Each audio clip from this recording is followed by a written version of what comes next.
कठुआ जिला कांग्रेस आसिया कश्मीर घाटी के अनंतनाग जंदे दिहाड़े आतंकवादियों आसिया किए गए हमले CRPF के शहीद होने वाले 5 जवानों की डूंगी श्रद्धांजलि दी गई।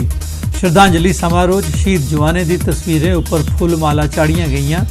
इस मौके कांग्रेस नेता पंकज डोगरा और सरकार शाह मांग की थी जो कश्मीर घाटी थवा आतंकवाद का सफाया करने ताईं सख्त शाह सख्त कदम चुके। साढ़े जेड़े नौजवान जिन्हें शहादत दी है आतंकवादियों कन्नै रोहा लेंदे हुई उन्हें श्रद्धा सुमन भेंट करने वास्ते अज कांग्रेस के कार्यकर्ता से सारे इत्थे इकट्ठे होए दे।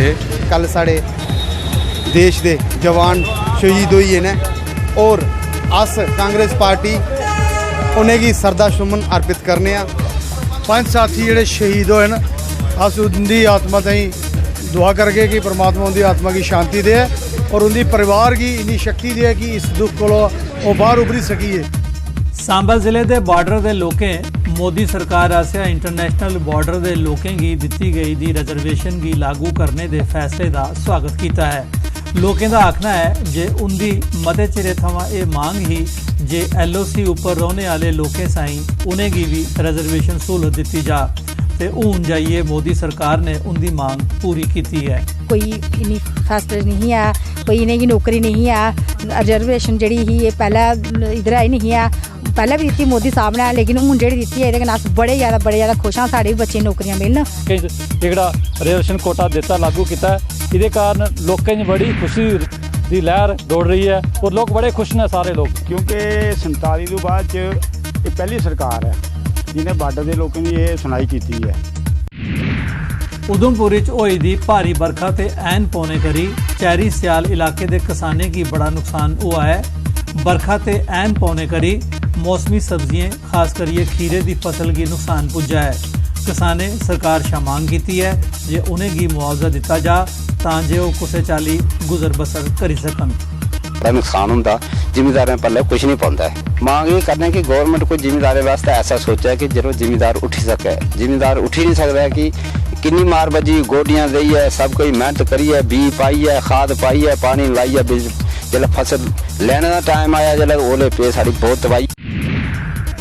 निर्जला काश्ती के मौके उपर जम्मू शहर के बख-बख हिस्सें च ठंडे मिठे पानी की छबीलां लाईयां गईयां।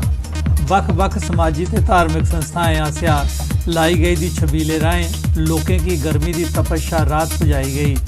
निर्जला काश्ती के दिहाड़े महिला निर्जला व्रत रखदियां ते भाएं किन्नी भी गर्मी होए पानी का घुट भी नहीं पींदियां।